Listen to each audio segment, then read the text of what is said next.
Okay, if you want to learn how to throw a powerful side kick, I don't want you to listen to your teacher. I don't even want you to listen to me. I only want you to listen to your body. Ask your body these two simple questions. Question number 1. Hey body, do you like it better when I swing my leg forwards and backward? Or do you like it when I swing side to side? I'll bet one of those feels better than the other. Question number 2. Hey body, do you like it better when I stomp on my heels or when I stomp on the sides of my feet? In fact, don't even try that one.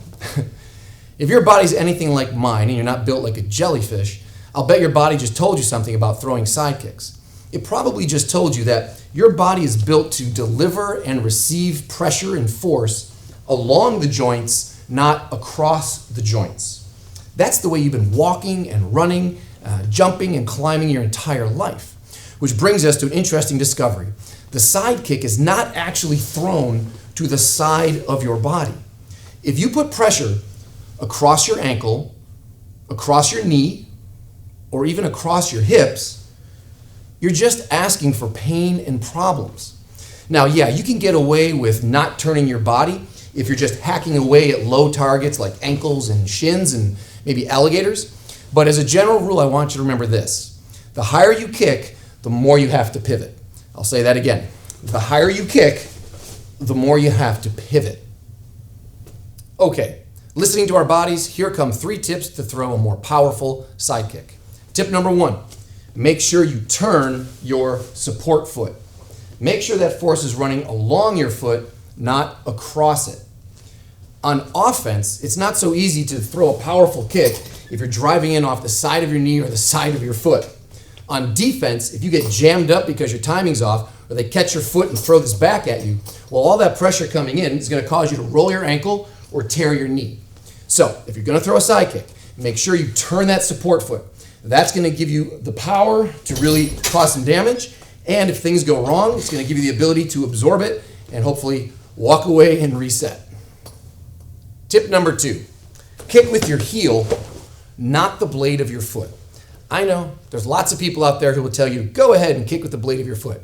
I'm just not one of them. If you're kicking with the blade of your foot and it's working for you, keep it up. But for me, when I stick the blade of my foot onto a target, all I feel is pressure on my ankle and my knee. I don't want any part of that.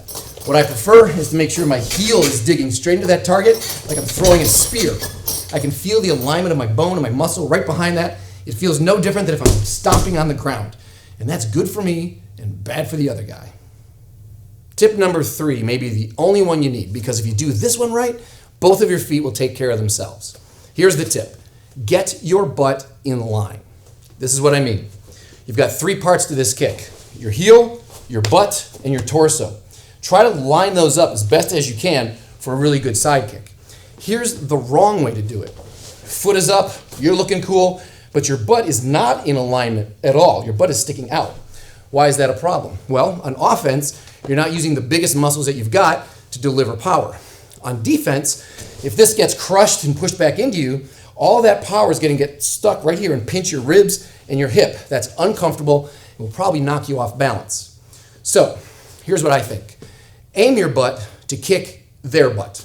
Meaning, I aim my butt and then I can kick their butt. That's probably why I like it, because it feels like there's trash talk built right into the technique. I don't even have to open my mouth. I just turn, kick, enjoy. So now you know the secret to a powerful side kick is making that full pivot. Now there are 3 ways that you can time that pivot. The first way would be to make the pivot first and then send out the kick second. The second way would be just to pivot halfway, and then while you're finishing the kick, you crank over the supporting foot. The third way is more for speed, where you're just going to send that foot up as fast as you can in a straight line, and right at the moment of impact, you crank over your support foot. Now, they're all fine. There's a time and a place for everything. Just make sure that at the moment of impact, your body has turned fully and this leg feels just as strong as when you were swinging it or when you were stomping the heel. If you don't do that, I promise you, 1, your kick's not going to be very strong. 2, you're probably going to get knocked off balance a lot more than you should. 3, you look ridiculous, especially if your tongue is hanging out of your mouth.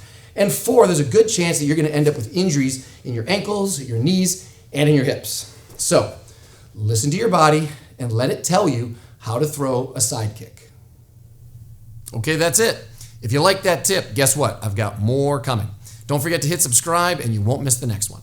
Even better, jump over to senseiando.com and get on my email list. That way you won't miss one podcast, article, or video I put up.